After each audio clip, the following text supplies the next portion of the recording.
Et puisque la céruse peut altérer définitivement la peau, on trouve d'autres stratagèmes.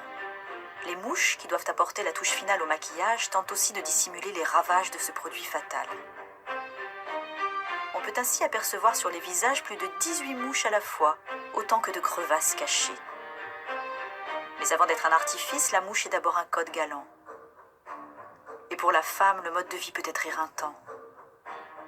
3 heures pour s'habiller et se farder le matin, puis encore changement de linge après le déjeuner, théâtre, souper, nuit d'amour. Une exigence d'éclat et de splendeur qui ne résiste parfois pas aux excès.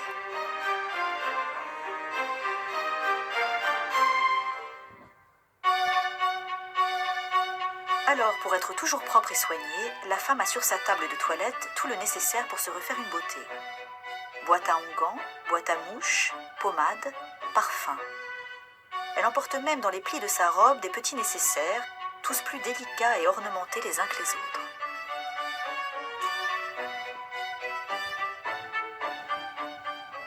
Anne Forêt-Carlier a sorti pour nous des collections du Musée des Arts Décoratifs des objets usités à la cour.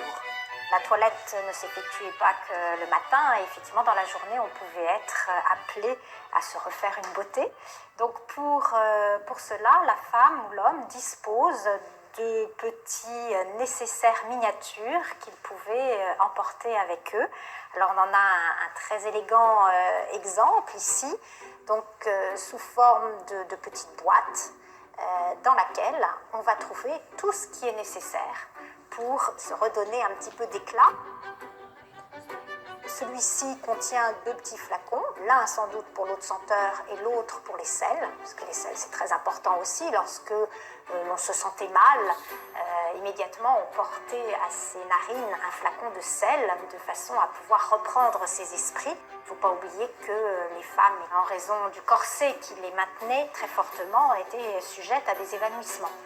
Vous avez différents petits ustensiles comme une toute petite pince destinée peut-être à retirer un poil disgracieux. Ces objets correspondent tout à fait au présent qu'un amant peut faire à sa belle. Et d'ailleurs, en général, ils portent des inscriptions et c'est le cas de ceci. Par exemple, pour ce petit nécessaire flaconnier, on peut lire « Rien n'est trop bon pour ceux qu'on aime ». Il a ici une autre petite maxime, gage de mon amour. Parmi ces petits objets que l'on prend avec soi, d'autres sont plus ludiques, comme par exemple cette petite jambe en porcelaine sur laquelle vous découvrez une petite mouche, une vraie, l'insecte, qui est disposée au genou. Et cette petite jambe, eh bien, elle s'ouvre et à l'intérieur, on pouvait y dissimuler soit un petit billet doux, soit peut-être que là, on pouvait mettre de la poudre. Toujours dans le domaine des eaux de senteur, un petit flacon parlant, puisque vous voyez, c'est un très élégant petit bouquet de fleurs de porcelaine et celui-ci s'ouvre à sa partie sommitale et permettait de se remettre quelques gouttes d'eau de senteur.